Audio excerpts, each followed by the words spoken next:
buenas tardes, hermano y hermana. El día de hoy, capítulo 2 de la carta a los Gálatas. Continuamos con nuestro estudio.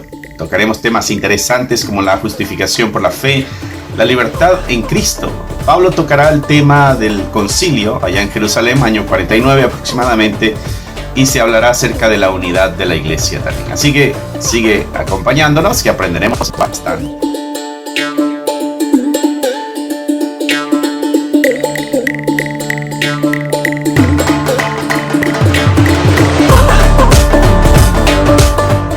Ok, iniciamos entonces con el capítulo 2 de Gálatas. Espero que ya tengas tu Biblia a la mano, tu cuadernito de notas y todo lo que tú necesites para sacarle el máximo provecho a este estudio. ¿Okay? Así que deja ver si esto está grabando muy bien. Continuamos entonces, capítulo 2 de la carta a los Gálatas. ¿Recordarás tú cuál es el problema que tiene la iglesia de los Gálatas? La iglesia de los Gálatas tiene el tremendo problema de que los judaizantes están llegando y están ganando bastante terreno los judaizantes en esa iglesia. Muchos de los hermanos de Gálatas están adquiriendo o obedeciendo la ley, sometiéndose a la circuncisión, cumpliendo la ley de Moisés. En el año 49 aproximadamente hubo una reunión en Jerusalén donde se discutió este tema. Lo puedes encontrar en el capítulo 15 de Hechos, ¿no?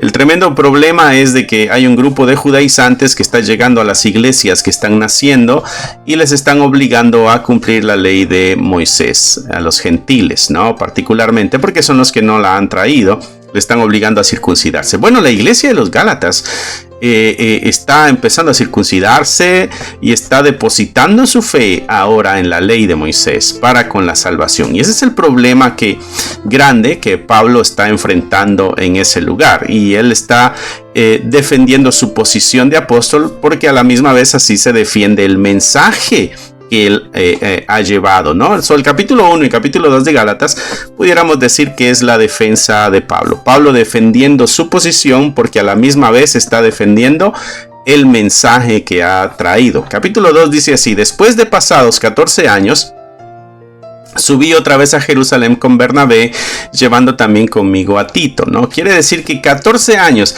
Él estuvo lejos de Jerusalén por mucho tiempo. Él está diciendo, en Jerusalén, yo no recibí ninguna influencia, yo no recibí ninguna instrucción, ellos nunca me enviaron, yo no vengo de allá. Es algo totalmente aparte. En el capítulo 1 nos dijo ya de que había sido enviado por Jesucristo mismo, ¿no? Dice, después pasados 14 años, subí otra vez a Jerusalén con Bernabé, y llevando también conmigo a Tito. Tito es griego, ¿ok? Y esto es clave. Subí según una revelación. Pablo dice, yo fui para allá no porque me llamaron, sino que fue una revelación dada por el Señor. Dice, y para no correr o haber corrido en vano, expuse en privado a los que tenían cierta reputación el evangelio que predicó entre los gentiles. Entonces les conté el evangelio que yo estoy predicando. Se los dije en privado a aquellas personas importantes en la iglesia de Jerusalén, ¿no? ¿Por qué lo hizo Pablo? Dice, para no correr o haber corrido en vano. O sea, conflicto, para que esté de acuerdo con el mensaje que ellos también están predicando. Estamos en la misma página, ¿no? Y queda todo claro y entonces no hay ningún problema. Muy bien, versículo 3. Mas ni aun Tito, recuerda que él es griego, mas ni aun Tito, que estaba conmigo en ese tiempo allá en Jerusalén, cuando visitó a estos grandes en Jerusalén, con todo y ser griego, mas ni aun Tito, que estaba conmigo, con todo y ser griego, fue obligado a circuncidarse. Nunca obligaron a Tito a circuncidarse. Entonces, dice Pablo, ¿por qué ustedes están siendo obligados y se están dejando obligar a circuncidar? Si cuando yo fui allá, a la iglesia madre de donde salió todo, allá no hubo esa obligación. Está comparando Pablo, está dejándoles en claro a estos hermanos, porque muchos de los judaizantes vienen con una carta de presentación. Venimos enviados de los hermanos de Jerusalén y estas son las instrucciones que ustedes tienen que seguir, ¿no? interesante. Mucho de eso lo vemos en nuestras congregaciones el día de hoy. Hay muchos judaizantes. De pronto verás algunos cristianos vestidos de judíos, ¿no? Cambiándose el nombre, vistiéndose como judíos del siglo XVIII, no del tiempo de Jesucristo, no, del siglo XVIII, más modernos. Bueno, para que veas un tanto hasta dónde va la ignorancia. Versículo 3, más de un Tito, que estaba conmigo con todo y ser griego, fue obligado a circuncidarse. Nunca lo obligaron. Y esto a pesar, o sea, de que no solamente llegó griego y le dijeron, no hay ningún problema, tú no tienes que circuncidarte. No, sino que había otro problema ahí también, versículo 4, a pesar de los falsos hermanos introducidos a escondidas. Habían falsos hermanos. Habían algunos que se estaban haciendo pasar por cristianos. Y habían sido introducidos, quiere decir que había alguien más manejando la orquesta y enviando a estos y se metieron a escondidas. Dice, vamos a hacer un poquito más pequeño esto que me está costando leerlo. Dice falsos hermanos, perdón, versículo 4, falsos hermanos introducidos a escondidas que entraban para espiar nuestra libertad. Esta libertad que tenemos en Cristo para reducirnos a esclavitud. Es el gran problema. Esto también se enfrentó allá en Jerusalén. O sea, este problema no estaba aislado de la iglesia, no, que todas las iglesias cristianas han enfrentado el problema de falsos creyentes que tienen la intención de desviar el mensaje de verdad y empujar a los hermanos a depositar su confianza en otras cosas y no solamente en Cristo. Esto hasta el día de hoy es una lucha constante de la iglesia, ¿no? Dice, estos entraban para espiar nuestra libertad que tenemos en Cristo Jesús para reducirnos a la esclavitud. O sea, regresar a las leyes, regresar a los mandatos, regresar a las cosas que hay que hacer para poder obtener la salvación. Versículo 5, a los cuales ni por un momento accedimos a someternos. O sea, nunca nos sometimos a ellos, ni ellos mismos, ni los judíos de allá se sometieron a ellos, para que la verdad del evangelio permaneciese con vosotros.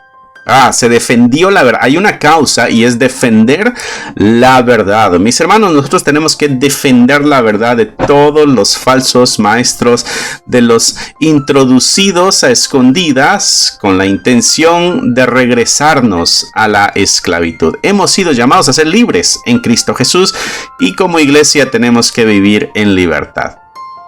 Versículo 6. Pero de los que tenían reputación de ser algo, o sea, lo que haya sido en otro tiempo, nada me importa, Dios no hace acepción de personas. A mí, pues, los de reputación, nada nuevo me comunicaron. Entonces Pablo dice, el mensaje del evangelio que yo les di, este es un mensaje que me fue revelado por Jesucristo mismo. Cuando yo fui allá con ellos no me dijeron nada nuevo.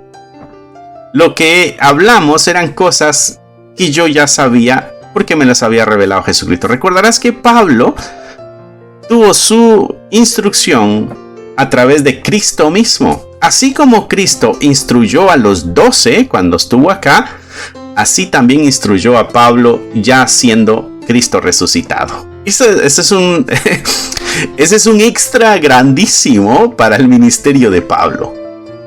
Y eso es lo que él dice, no puedo y nadie puede negar mi apostolado, mi llamado, ¿no? Entonces aquí Pablo está defendiendo su apostolado, no lo está defendiendo porque, qué sé yo, le importe mucho su posición en cuanto a le trae un nombre, le trae una dignidad, no, sino que su posición le pone fuerza a su mensaje. Y si le pone fuerza a su mensaje, entonces la gente debe escuchar su mensaje.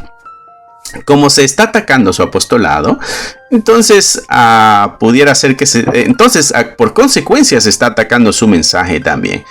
Pablo está defendiendo la verdad. El punto de Pablo es defender la verdad. Versículo 7. Antes, por el contrario, como vieron,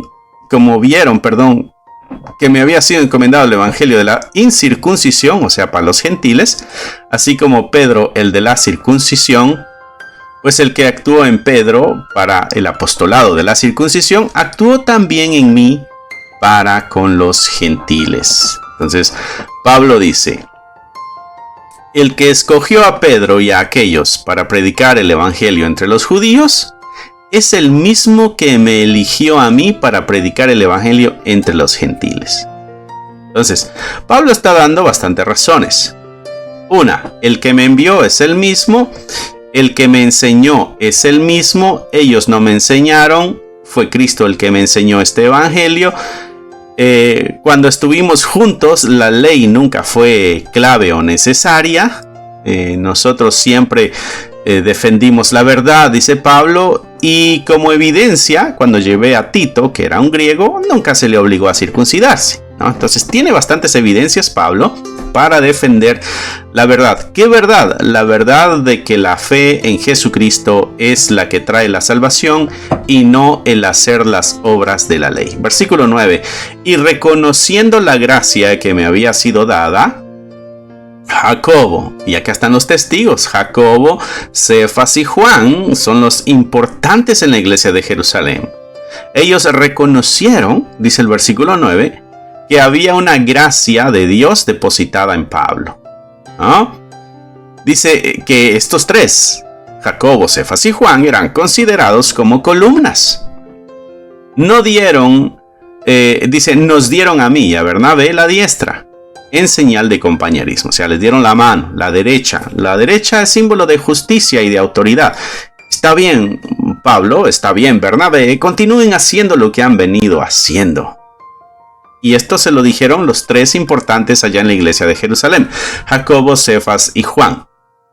Ellos eran considerados columnas de esa iglesia. Dice, nos dieron a mí y a Bernabé la diestra en señal de compañerismo para que nosotros fuésemos a los gentiles y ellos a la circuncisión. Entonces se quedó claro la posición y el acuerdo y las instrucciones y las reglas y las necesidades. Todo quedó claro. Y entre todo eso, nada tenía que ver con cumplir la ley de Moisés. Versículo 10. Solamente nos pidieron una cosa. ¿Y qué fue lo que les pidieron? Bueno, les pidieron que nos acordásemos de los pobres, lo cual también procuré con diligencia hacer. ¿Recuerdas que Pablo constantemente busca ofrendas para llevar a Jerusalén? Porque Jerusalén está en situaciones económicas constantemente difíciles, ¿no? Bueno, ese es el compromiso. Lo único que me pidieron fue esto, dice Pablo, ¿no? Y entonces aquí está haciendo esta mención de este concilio que hubo allá en el año 49 aproximadamente en Jerusalén. Lo puedes encontrar en Hechos capítulo 15. Hubo una discusión bastante grande, bastante fuerte, en cuanto a si deben o no deben cumplir los gentiles la ley de Moisés. Hasta que Jacobo se levanta y dice, espera, ni nuestros padres han podido cumplir la ley, ni nosotros, ¿por qué se la vamos a imponer a los gentiles? Y se hace una carta donde se les dice que no tienen que cumplirla, nada más absténganse de algo, un pequeño consejo, absténganse de estas cosas porque esto es muy clave para los judíos y pudiera ser tropiezo para que ellos se acerquen al cristianismo, ¿no? En otras palabras, el judío continúa con sus rituales.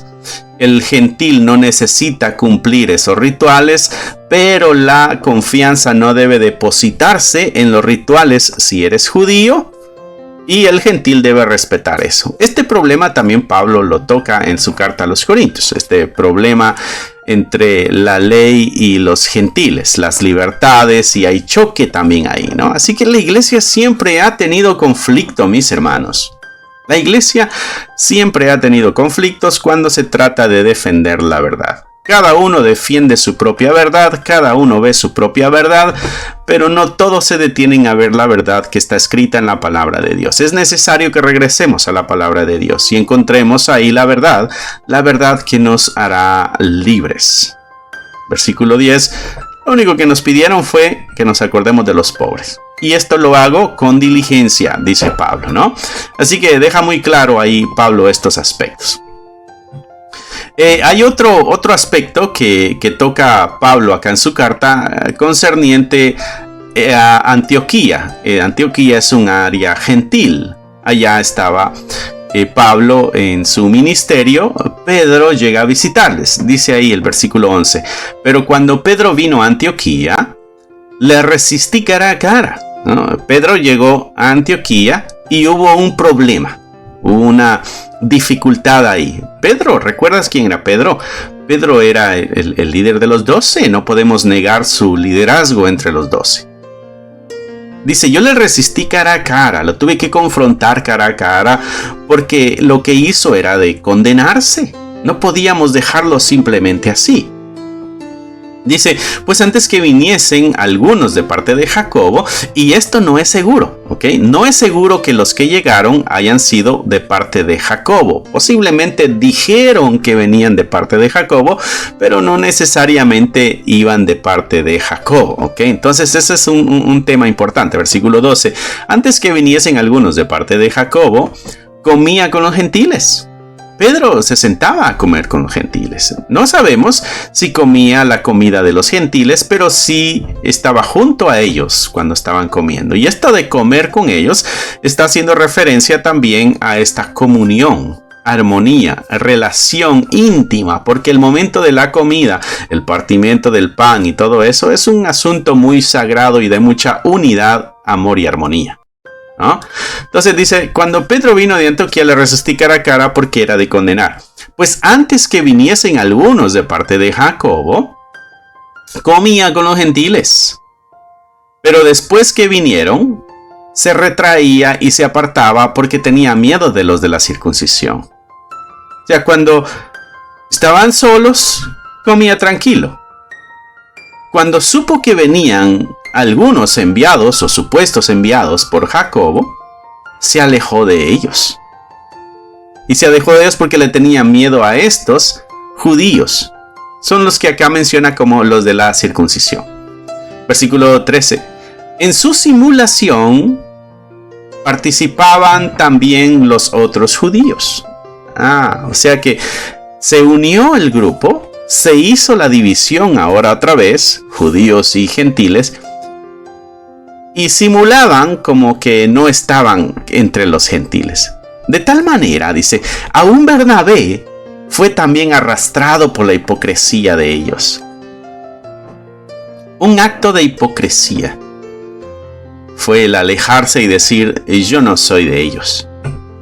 Yo no comparto con ellos, yo no sigo sus principios. Pero cuando estos no estaban, sí estaban ahí tranquilos, comiendo, llevándose muy bien, ¿no? Y eso es a lo que llama la atención Pablo, porque dice que es un acto de hipocresía. Este acto de hipocresía enfrentaba o confrontaba la verdad de la libertad que el Evangelio traía. O sea, es un problema en la espiritualidad de la iglesia. El problema de la espiritualidad de Pedro afectaría la espiritualidad de toda la iglesia. Tanto así que habían algunos judíos que estaban haciendo lo mismo, y hasta Bernabé, otro hombre ejemplar en la escritura, estaba también siendo arrastrado hacia esa actitud.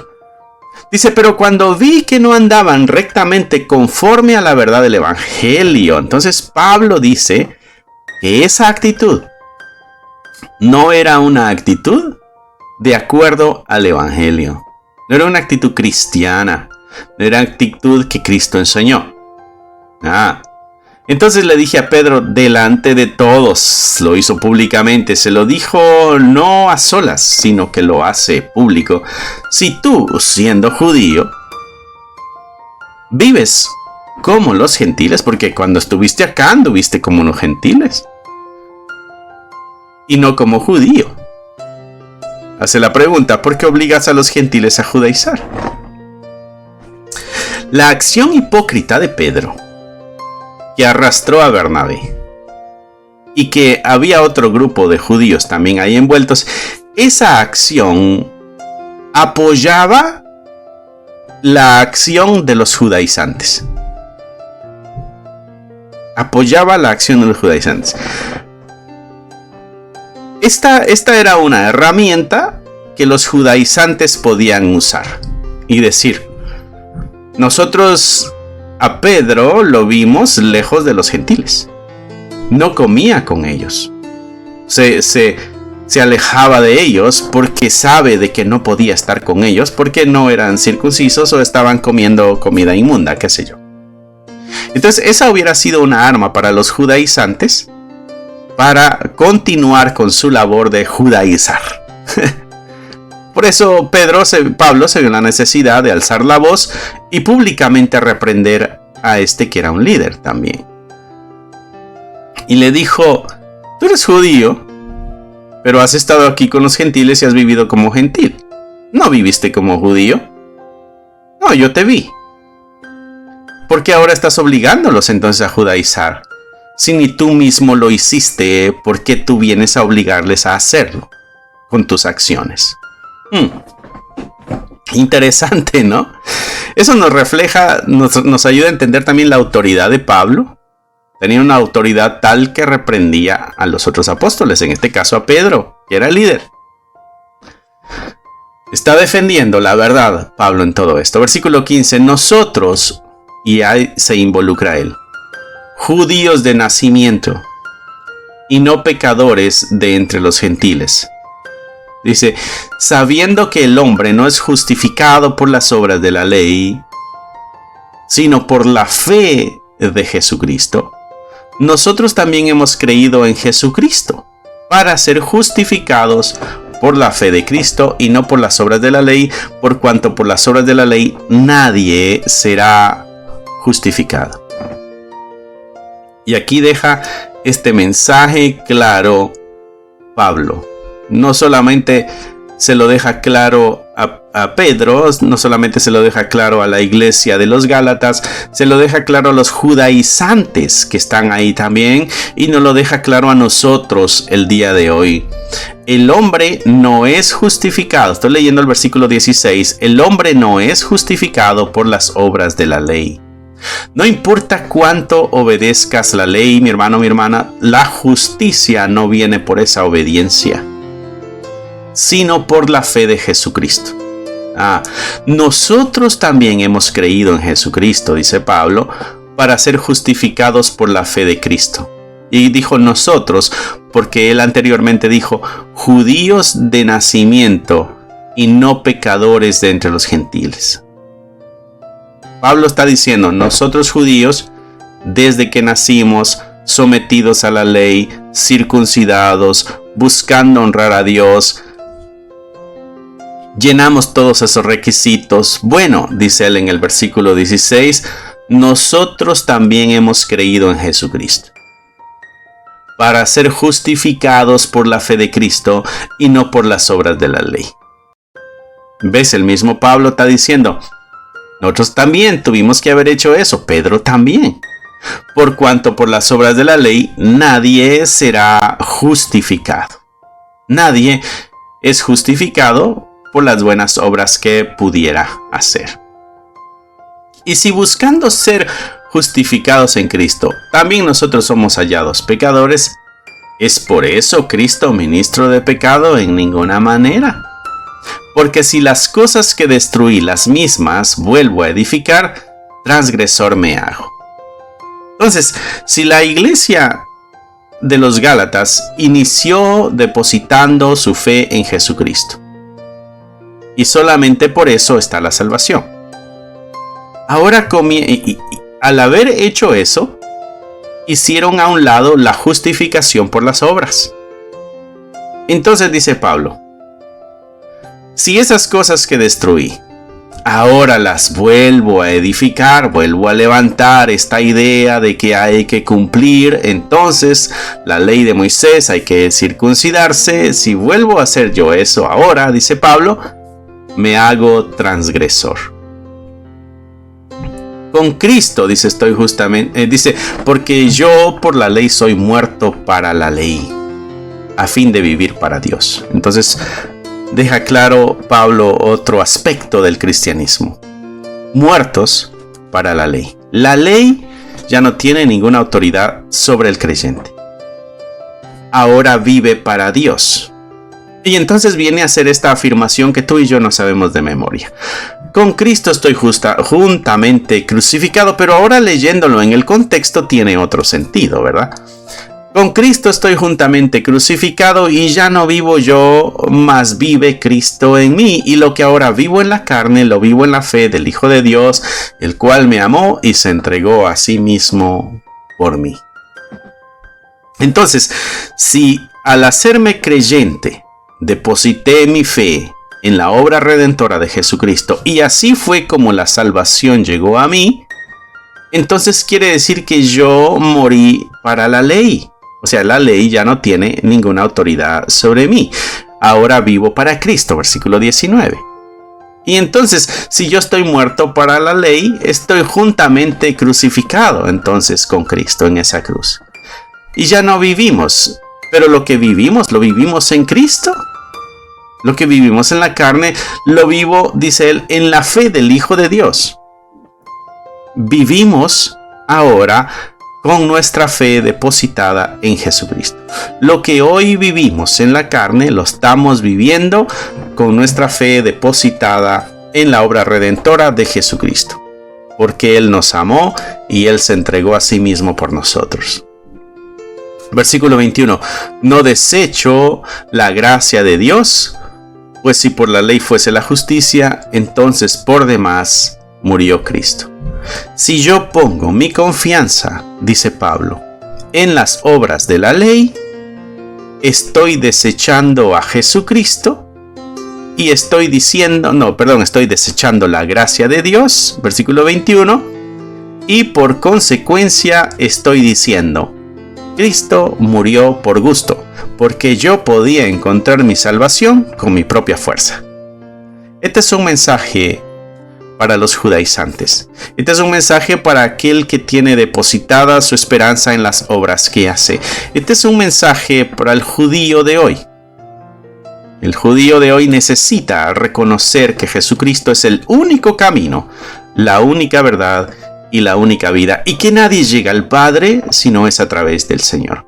Y entonces, cuando tú logras entender esta verdad, mi hermano, de que la fe en Cristo es la que salva, te das cuenta de lo ridículo que es ver a iglesias que comienzan a desviarse y comienzan a irse al judaísmo y comienzan a tener sus prácticas judías, se cambian el nombre, se visten así, y es porque han absorbido el judaísmo. Y eso es lo que Pablo está reprendiendo en la carta a los Gálatas. Mis hermanos, regresemos a la verdad de Dios. Regresemos a la verdad de Dios. Muy bien, espero que el Señor haya hablado a tu vida y hablado a tu corazón, habló a mi vida, me ayuda estos estudios a mí también, mi hermano, espero que sean de gran bendición para ti. Y recuerda, aquí hay un lugar donde puedes tú encontrar instrucción bíblica. Tenemos muchos videos, tenemos videos de historias de la iglesia y todo eso. Así que recuerda, estamos los miércoles a las 7, los viernes a las 7 y los domingos a las 10 de la mañana estamos pasando el video de nuestro servicio dominical. Así que mi hermano, mi hermana, que Dios te bendiga, que Dios te guarde. Cierra tus ojos, inclina tu rostro y nos despediremos con una oración. Amantísimo Señor, te damos gracias porque eres bueno y misericordioso, porque nos permites tener la verdad accesible y nos instruye para que nuestro andar cristiano sea correcto. Ayúdanos a no caer en el problema que cayeron los Gálatas. Ayúdanos a no desviarnos en nuestra fe y a mantenernos firmes. Te lo pedimos en el nombre que es sobre todo nombre, en el nombre de Cristo Jesús. Amén. Amén y amén. Si no te has inscrito, mi hermano, inscríbete. Te exhorto a inscribirte y a ser parte de esta bonita comunidad que estamos creciendo y estamos aprendiendo juntos. Te dejo con unos anuncios y nos vemos pronto. Bye. Si te gustaría obtener alguno de estos devocionales, libros de estudio o libros para colorear, encontrarás un enlace en la descripción del video que te llevará a la página de Amazon para adquirirlos. Si aún no te has inscrito en el canal, te animo a que lo hagas para no perderte ninguno de los videos que estamos subiendo. Gracias por esperar hasta aquí. Que nuestro Señor te bendiga y nos vemos pronto. Que Dios te bendiga, mi hermano. Gracias por haber escuchado la palabra de Dios. Es un gusto para nosotros saber de que este mensaje está alcanzando muchas vidas. Nuestro deseo es de que tú crezcas al igual que nosotros vamos avanzando en el conocimiento de la palabra de Dios. Si a ti te gustaría ser parte de este ministerio y ayudarnos de una forma económica, aquí abajo hay un link que te dirigirá a la página de PayPal y tú podrás hacer ahí tus donaciones si es que así lo quieres, si es que así el Señor ha puesto en tu corazón. Otra forma en que tú nos puedes ayudar también es a través de tus oraciones. Necesitamos de tus oraciones. Somos la Iglesia de Cristo y la Iglesia de Cristo siempre está bajo ataque. Necesitamos de tus oraciones. Así que gracias una vez más. Es un gusto poder saber de que somos útiles para tu vida espiritual en este caso. Bendiciones y esperamos en Dios vernos pronto. Bye.